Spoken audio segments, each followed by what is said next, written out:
पुष्पांजलि अर्पण।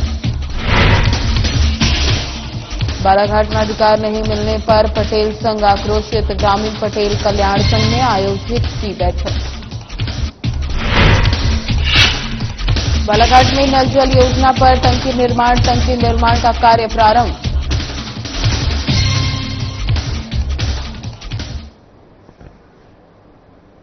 नमस्कार, आपका स्वागत है। मैं हूं आपके साथ ज्योति निषाद। बुलेटिन की शुरुआत करते हैं। मुख्यमंत्री डॉक्टर मोहन यादव ने आरसीवीपी नरेशा प्रशासन और प्रबंधकीय अकादमी में सड़क सुरक्षा उपायों पर केंद्रित कार्यशाला का दीप प्रज्वलन कर शुभारंभ किया। मुख्यमंत्री डॉक्टर मोहन यादव ने इस अवसर पर सड़क सुरक्षा से जुड़े आधुनिक और उन्नत उपकरणों पर आधारित प्रदर्शनी का अवलोकन किया। कार्यशाला में लोक निर्माण मंत्री राकेश सिंह, मुख्य सचिव अनुराग जैन, आईआईटी मद्रास के रोड सेफ्टी विशेषज्ञ और एमपी पीडीआर संचालक प्रोफेसर वेंकटेश, प्रमुख सचिव लोक निर्माण विभाग सुखवीर सिंह, सचिव परिवहन मनीष सिंह सहित बड़ी संख्या में अधिकारी उपस्थित रहे। प्रदेश में सभी जिलों के कलेक्टर्स, एसपी, जिला सड़क सुरक्षा समिति के सदस्यगण, जनप्रतिनिधिगण सहित करीब 3000 प्रतिभागियों ने कार्यशाला में वर्चुअली सहभागिता की।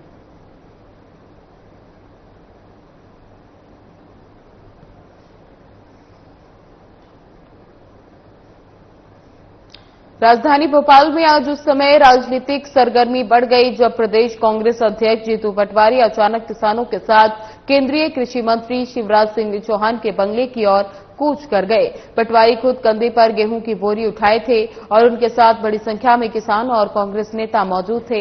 बताया जा रहा है कि जीतू पटवारी कांग्रेस कार्यालय से अचानक रवाना हुए, जिसके बाद पुलिस ने उन्हें रोकने की कोशिश की, लेकिन वे किसानों के साथ आगे बढ़ते रहे। प्रदर्शनकारियों ने कृषि मंत्री के बंगले के बाहर गेहूं की बोरियां फेंककर विरोध दर्ज कराया। किसान की समस्या खाद की कमी, भावांतर योजना की जगह सीधे समर्थन मूल्य देने की मांग और खेत से जुड़ी अन्य परेशानी को लेकर यह धरना किया गया। मौके पर स्थिति तनावपूर्ण रही, लेकिन बाद में शिवराज सिंह चौहान स्वयं बंगले से बाहर आए और जीतू पटवारी और किसानों के प्रतिनिधियों से बातचीत की। दोनों नेताओं के बीच किसानों के मुद्दों पर चर्चा हुई। कांग्रेस नेताओं का कहना है कि किसानों को उनकी उपज का वाजिब दाम नहीं मिल पा रहा और सरकार को भावांतर योजना की जगह सीधे एमएसपी लागू करनी चाहिए ताकि किसानों को वास्तविक राहत मिल सके। इस दौरान शिवराज सिंह चौहान के बंगले के बाहर कांग्रेस कार्यकर्ताओं और किसानों की भारी भीड़ जमा रही। पुलिस ने हालात पर काबू पाने के लिए सुरक्षा व्यवस्था बढ़ा दी।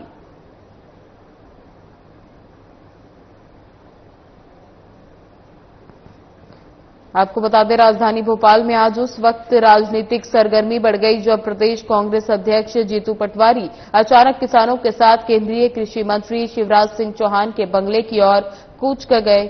पटवारी खुद कंधे पर गेहूं की बोरी उठाए हुए थे और उनके साथ बड़ी संख्या में किसान और कांग्रेस नेता मौजूद थे।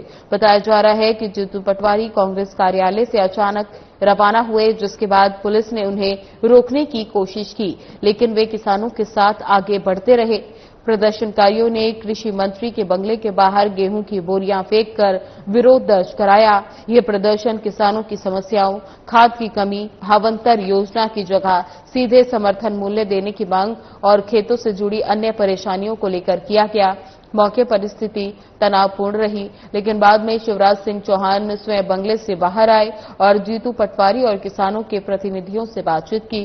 दोनों नेताओं के बीच किसानों के मुद्दों पर चर्चा हुई। किसान नेताओं का कहना है कि कांग्रेस को उनकी उपज की वाजिब दाम नहीं दिया जा रहा है और सरकार को भावांतर योजना की जगह सीधे एमएसपी लागू करनी चाहिए ताकि किसानों को वास्तविक राहत मिल सके। इस दौरान शिवराज सिंह चौहान के बंगले के बाहर कांग्रेस कार्यकर्ताओं और किसानों की भारी भीड़ जमा रही। पुलिस ने हालात पर काबू पाने के लिए सुरक्षा व्यवस्था बढ़ा दी। सोयाबीन के 6000 रुपए दाम नहीं दे रहे, अब सोयाबीन का भावांतर दे रहे हैं। हम शिवराज जी जब मुख्यमंत्री थे तब योजना ये वादे थे, मोदी गारंटियां थी। शिवराज जी हमें भावांतर नहीं चाहिए, भाव चाहिए। आप लगातार 2017 में जो भावांतर योजना थी जब आप मुख्यमंत्री थे, 1 रुपया भी किसानों को 17 के भावांतर का नहीं मिला। उसके बाद न बीमा मिला, न सर्वे हुआ, न मुआवजा मिला। आज 8 किसानों ने आत्महत्या की है। आज एक खंडवा में की, दूसरा खंडवा में की, 2 महिदपुर में की, एक तराना में की। और 2 किसानों ने और उज्जैन में जहां मुख्यमंत्री का जिला है वहां आत्महत्या की। जो फसल जो वादे भारतीय जनता पार्टी ने किए थे उन वादों को निभाएं, जो उनके संकल्प पत्र में वादे हैं उनको निभाएं और किसान की पीड़ा को ये सरकार समझे, ये हम सबकी बात। जीतू पटवारी खुद आज बोरी लेकर आए, क्या कहेंगे? निश्चित रूप से किसान के दर्द समझने के लिए वो खुद स्वयं आए हैं कि किसान की पीड़ा को ये सरकार समझे और किसान के साथ न्याय हो। जिले के सांसद के रूप में माननीय शिवराज सिंह जी आज वर्तमान में कृषि मंत्री हैं भारत सरकार के। भाई विदिशा जिले में किसानों की मुआवजा की बात आई तो विदिशा जिले को छोड़ दिया, विदिशा जिले को नहीं दिया। एक बात, दूसरी बात, मोदी जी ने, मेरे पास वीडियो है, उन्होंने ये वादा किया था कि हम किसानों के लिए 6000 एमएसपी देंगे, लेकिन 6000 एमएसपी न देते हुए उन्होंने एमएसपी न देके भावांतर योजना लागू किया और भावांतर योजना में भी 5300 रूपये लेके जो मॉडल रेट है वो उन्होंने मॉडल रेट कम रखा है। इस मॉडल रेट से किसानों को कोई लाभ नहीं है। हमारी मांग है कि किसानों को 6000 रूपये एमएसपी मिले। उनकी अत्याधिक वर्षा के कारण फसल नष्ट हुई। शिक्षा और युवा प्रतिभागियों को प्रोत्साहन देने के उद्देश्य से बेहर विधायक संजय उइके के द्वारा विधानसभा क्षेत्र में प्रतिभा खोज प्रश्नोत्तरी प्रतियोगिता का भव्य आयोजन किया गया। इस प्रतियोगिता में विकासखंड बिरसा के 15 हायर सेकेंडरी स्कूल, विकासखंड बेहर 11 हायर सेकेंडरी स्कूल और परसवाड़ा विकासखंड के 4 हायर सेकेंडरी स्कूल मिलकर इस प्रकार से 30 हायर सेकेंडरी स्कूल से लगभग 6000 विद्यार्थियों ने उत्साहपूर्वक भाग लेकर अपने ज्ञान और प्रतिभा का शानदार प्रदर्शन किया। विधायक संजय उइके ने इस अवसर पर कहा कि बच्चे हमारे भविष्य की नींव हैं और उनकी प्रतिभा को सही दिशा देना ही हमारा संकल्प है। उन्होंने बताया कि हर स्कूल से इस प्रतियोगिता में प्रथम, द्वितीय और तृतीय आने वाले बच्चों को शील्ड और प्रमाण पत्र दिया जाएगा। साथ ही जरूरतमंद बच्चों को आगे की पढ़ाई के लिए मदद की जाएगी। कार्यक्रम में शिक्षा के प्रति विधायक संजय उइके की प्रतिबद्धता और बच्चों के उज्जवल भविष्य की झलक साफ नजर आई। ये आयोजन न केवल विद्यार्थियों में प्रतिस्पर्धा की भावना जगाने वाला रहा, बल्कि बेहर विधानसभा क्षेत्र में शिक्षा के स्तर को नई ऊंचाइयों पर ले जाने की दिशा में एक सार्थक कदम साबित होगा।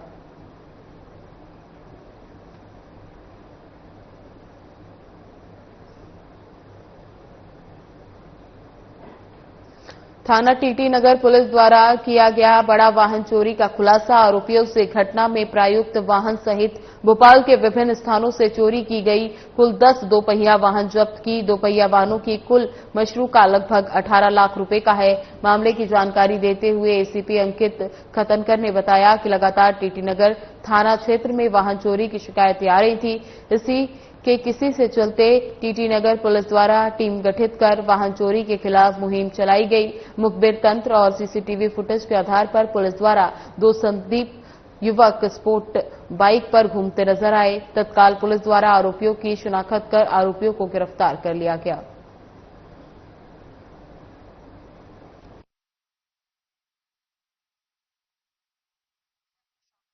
चोरी करते अपने वाहन से आते थे और एक बंदा जो है वो देख लेता था कि जहां भी गाड़ियां इस तरीके से रखी हुई है तो एक चोरी करके ले जाता था और एक अपनी जिस बाइक से आते थे वो बाइक लेकर जाता था। अधिकतर जो गाड़ियां देखी हुई है स्पोर्ट बाइक से ज्यादा, तो ये आगे कहाँ ठिकाने लगा क्योंकि सभी गाड़ियों का इस्तेमाल करते हैं। इसमें तो अभी जो इन्होंने 23 और 24 में भी जो वाहन चोरियां की है स्पोर्ट्स बाइक है, ये इनके पास ही इनका जो अभी इन्होंने बताया है कि ये सिर्फ अपने शौक पूरे करने के लिए गाड़ियां रखे हुए थे।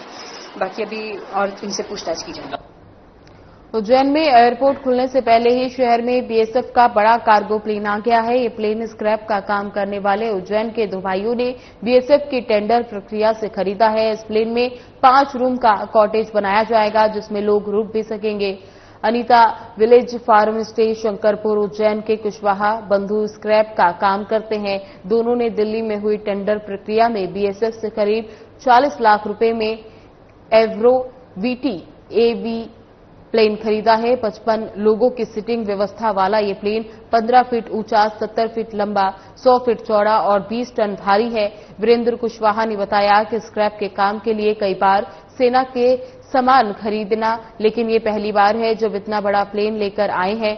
हमेशा स्क्रैप करके बेच देते थे, लेकिन इस बार हमारे फार्म हाउस पर इसको रखकर इसमें 5 लग्जरी कमरे बनवाएंगे जिसमें लोग आकर रुक भी सकेंगे। प्लेन को इस तरह से रिनोवेट कराएंगे कि जब कोई गेस्ट आकर रुकेगा तो उन्हें प्लेन का ही फील आएगा। प्लेन फोटो शूट के साथ साथ प्री वेडिंग शूट के लिए भी किराए पर मिल सकेगा। पुष्पेंद्र ने बताया कि 2011 से स्क्रैप का काम कर रहे हैं। इससे पहले भी फेमस मिग 21 को भी स्क्रैप में 4 लाख रुपए में खरीदा था, लेकिन उसे स्क्रैप में ही बेच दिया गया था। लेकिन इस बार देश भर से उज्जैन आने वाले श्रद्धालुओं को एक नई सुविधा देने का प्लान किया गया, इसलिए इसे होटल की तरह बनाएंगे। प्लेन को रिनोवेट करते समय पायलट की चेयर भी रखी जाएगी, ताकि जो लोग यहां रुकेंगे वो इस पर सेल्फी या फोटोग्राफी भी करा सकेंगे।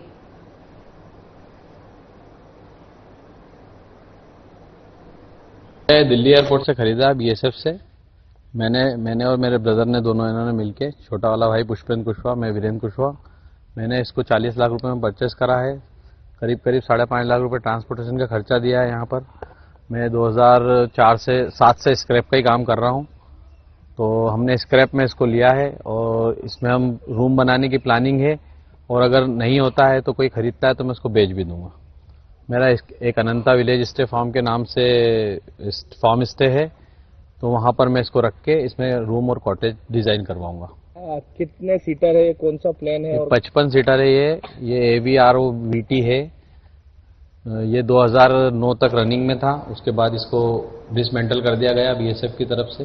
उसके बाद मैंने इसको मध्य प्रदेश कांग्रेस मीडिया विभाग के अध्यक्ष डॉक्टर मुकेश नायक ने दोमा जिले के सतरिया ग्राम में हुई अमानवीय घटना को लेकर बीजेपी सरकार और मुख्यमंत्री डॉक्टर मोहन यादव पर तीखा हमला किया। जहां मुकेश नायक ने बताया कि सतरिया गांव में अनुज पांडे नामक व्यक्ति ने शराब के नशे में हंगामा किया, जिसके लिए उससे क्षमा मांगनी चाहिए थी, लेकिन इसके बाद उसने अपने पैर धोकर कुशवाहा समाज के लोगों को वे पानी पीने के लिए मजबूर किया, जो कि अत्यंत शर्मनाक और अमानवीय कृत्य है। उन्होंने कहा कि इस घटना को बीजेपी नेताओं ने ब्राह्मण बनाम अन्य समाज का रूप देकर समाज में विभाजन पैदा करने की कोशिश की, जबकि मामला मानवता और सामाजिक समानता से जुड़ा हुआ है। नायक ने बताया कि इस गंभीर प्रकरण पर हाईकोर्ट ने स्वतः संज्ञान लेते हुए निर्देश दिया है कि अपराधियों पर जिस स्तर पर अपराध हुआ है उसी स्तर की धाराओं में मुकदमा दर्ज किया जाए। मुकेश नायक ने ग्वालियर की एक अन्य घटना का भी जिक्र किया।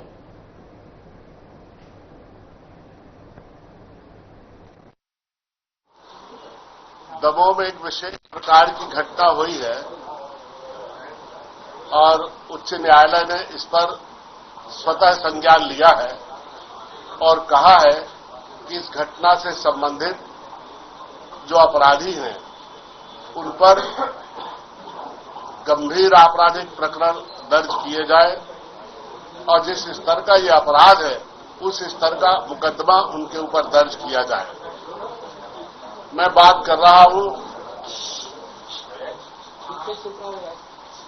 दमोह के हटा स्थित एक गांव की, जहां एक अनुज पांडे नाम के व्यक्ति ने, जो वहां पर शराब बेचने का काम करता था और शराब पीकर हंगामा किया, और थोड़े दिन पहले उस गांव ने ये निर्णय लिया था कि इस गांव में जो शराब पिएगा गांव के लोग उस पर जुर्माना करेंगे।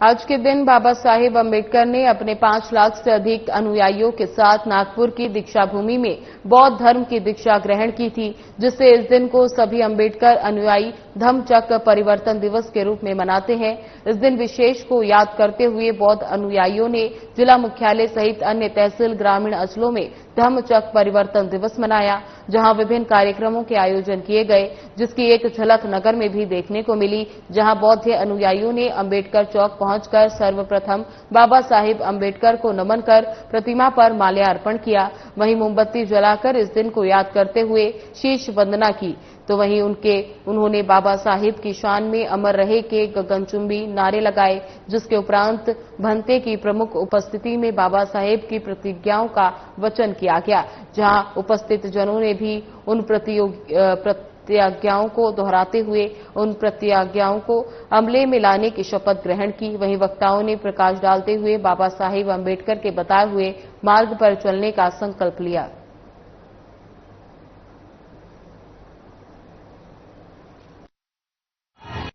जी दयाल भाई बताइए आज क्या कार्यक्रम आयोजित किया गया? सभी जिलेवासियों को धर्म चक्र प्रवर्तन दिवस की बहुत बहुत शुभकामनाएं, हार्दिक मंगल कामनाएं। जैसा कि आप सभी को पता है, आज ही के दिन डॉक्टर बाबा साहब आम्बेडकर ने बौद्ध धर्म को अपनाया था और बौद्ध धर्म को अपनाकर इस देश में सुख शांति और शोषित वंचित दलितों को एक नया रास्ता दिलाने के लिए बौद्ध धर्म को अपनाकर एक नई शुरुआत की थी। तो आज ही के दिन बालाघाट जिले के सभी सामाजिक व्यक्तियों द्वारा आम्बेडकरवादियों के द्वारा बौद्ध धर्म चक्र प्रवर्तन दिवस का कार्यक्रम धूमधाम से मनाया जा रहा है। और आज यहाँ पर इस कार्यक्रम के पश्चात खीरपूरी का एक आयोजन किया गया है और रात्रि में बौद्ध गीतों पर एक सांस्कृतिक ऑर्केस्ट्रा का प्रोग्राम 7 बजे से आपके आगमन तक है।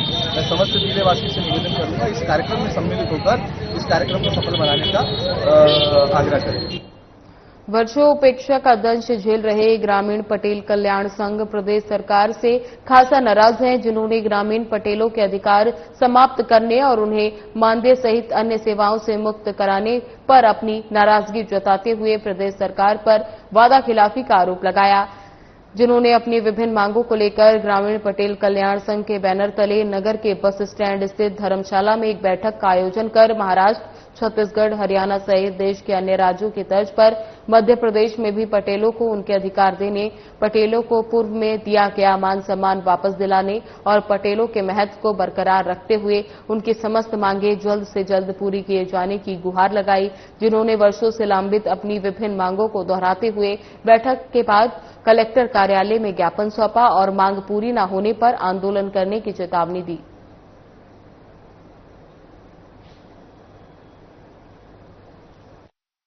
हमारी उसमें जो शासन के आदेश थे कि ग्राम पंचायत में पटेलों को बैठने की व्यवस्था की जाए करके सरकार के आदेश प्राप्त होने के बाद हमने सभी ग्राम पंचायत सचिवों को दिया। उसके पश्चात भी शासन के आदेश का सरकार के पास हम लोग अपने पटेल के हक और अधिकार की बात अभी तक रखते आए हैं, लेकिन सरकार हमारी हर बातों को सुनने का अनसुनी कर रही है। अग्रिम कदम हमारा ये रहेगा कि अब सरकार के खिलाफ आंदोलन करना पड़ेगा और पूरे प्रदेश के पटेल को जागृत करके भोपाल में धरना लेके बैठा। अभी बात चल रही थी कि जिला स्तर पर भी कुछ ऐसा बड़ा आंदोलन करने की बात कर रही थी, तो वो जिला स्तर पर कोई प्रोग्राम नहीं है क्या? जिला स्तर पर कार्यक्रम यही है कि जो सरकार का आदेश कमीशन के माध्यम से हर सीओ को और हर पंचायत में गया था कि पटेलों के लिए बैठने की कुर्सी की। बालाघाट जिले के लांजी विकासखंड के अंतर्गत ग्राम थानेगांव में नल जल योजना की टंकी निर्माण का कार्य प्रारंभ कर दिया गया है। थानेगांव में टंकी निर्माण के लिए चयनित स्थल पर 15 अक्टूबर को लोक स्वास्थ्य यांत्रिकी विभाग के कार्यपालन BLO के SDO रविंद्र हठेवार, सरपंच प्रतिनिधि और अन्य प्रतिनिधि और ग्रामीणों की उपस्थिति में भूमि पूजन किया गया।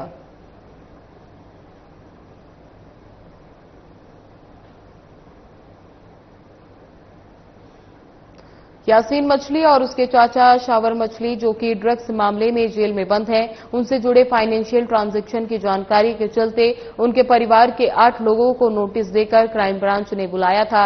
इन्हीं के साथ ही शारिक मछली भी क्राइम ब्रांच पहुंचा था। लगभग 5 घंटे तक सभी से पूछताछ की गई, उनसे डिटेल्स मांगी गई और फिर सभी को जाने दिया गया।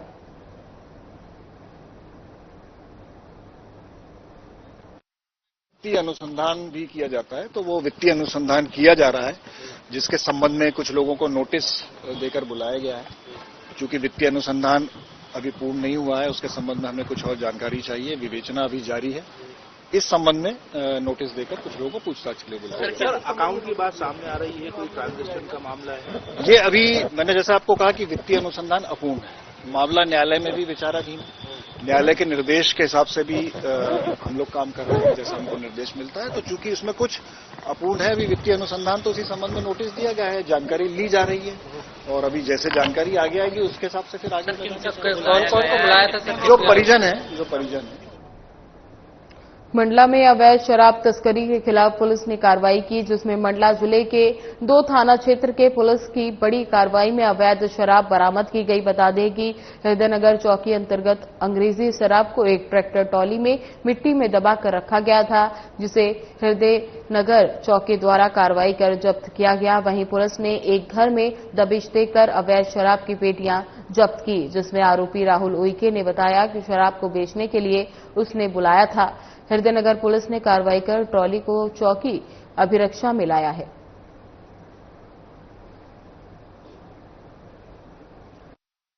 के निर्देशन में प्रभारी हृदयनगर और थाना प्रभारी बमनी के द्वारा अलग अलग जगहों पर शराब पकड़ी गई है, जो लगभग 282 पेटी शराब है और 2500 लीटर के लगभग शराब होते हुए इसकी 22 लाख कीमत है। मूलतः इसमें सबसे पहले हृदयनगर क्षेत्र में एक ट्रॉली पर ये रेत के और मिट्टी के नीचे शराब की 65 पेटियां मिली।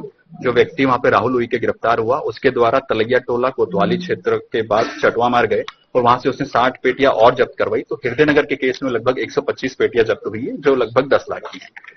इसके पश्चात जो बमनी थाना क्षेत्र है, वहां पर भी जो पुलिस को शिकायत आई कि यहाँ पर एक घर में शराब है, जब पुलिस ने वहां पर रेड मारी तो उसको 62 पेटी शराब मिली, जिसमें एक मोहगांव का रमाकांत नंदा नामक व्यक्ति मिला और जिसका घर है पंचम नंदा, उसे गिरफ्तार किया। थाना बिरसा पुलिस को सूचना प्राप्त हुई थी कि ग्राम सुंदरवाही में बुजुर्ग पिरम सिंह नेताम की किसी अज्ञात व्यक्ति द्वारा धारदार हथियार से हत्या कर दी।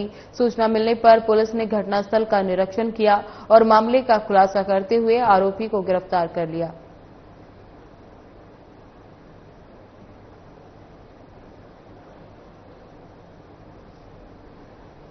भारतीय जनता पार्टी के राष्ट्रीय महासचिव और सांसद अरुण सिंह दिनांक 14 अक्टूबर मंगलवार को बीजेपी प्रदेश कार्यालय में एक महत्वपूर्ण विषय पर आयोजित पत्रकार वार्ता को संबोधित कर महत्वपूर्ण बिंदुओं पर चर्चा की।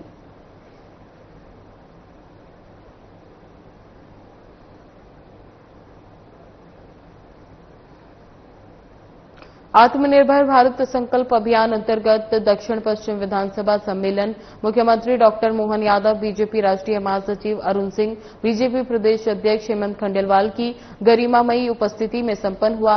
इस अवसर पर प्रधानमंत्री के आत्मनिर्भर भारत के संकल्प को आगे बढ़ाने का संकल्प दोहराया गया।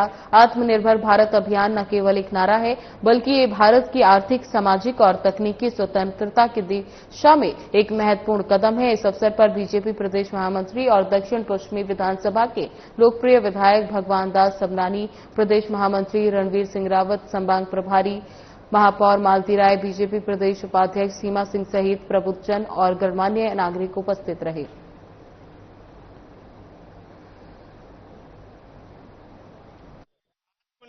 भारत संकल्प अभियान के अंतर्गत माननीय प्रधानमंत्री जी ने 17 सितंबर को यह आह्वान किया था कि 25 सितंबर से लेकर के हम 25 दिसंबर तक, अर्थात पंडित दीनदयाल उपाध्याय जी की जयंती से लेकर के भारत रत्न पूर्व प्रधानमंत्री अटल बिहारी वाजपेयी जी की जन्म जयंती तक हम इस स्वदेशी के इस आंदोलन को चलाएंगे। घर घर स्वदेशी, हर घर स्वदेशी, इसको लेकर के हम जाएंगे।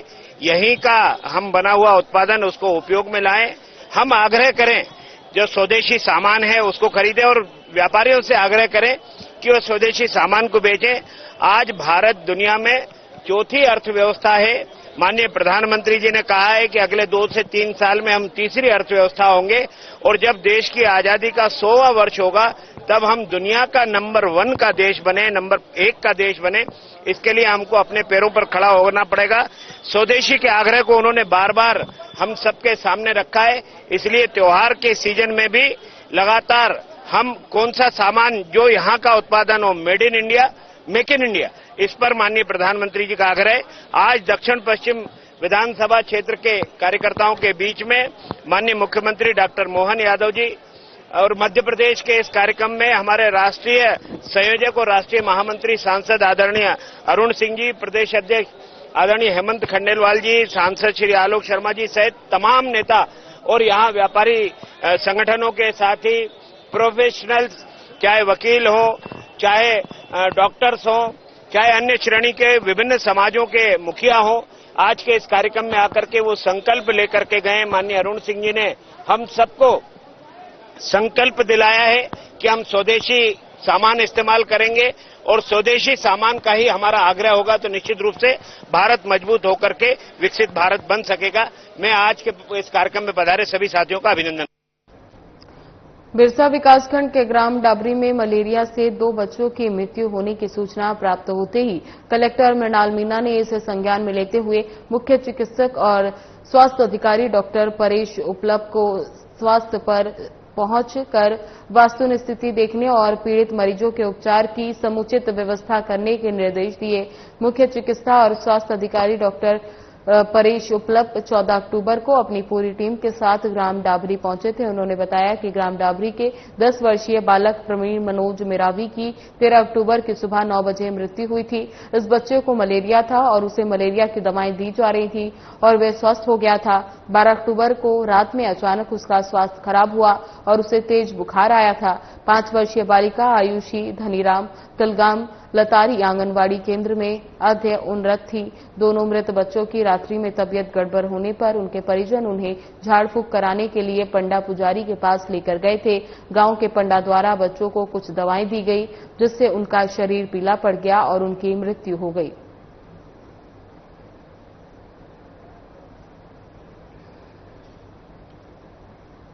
फिलहाल बुलेटिन में बस इतना ही। बने रहे हमारे साथ। नमस्कार।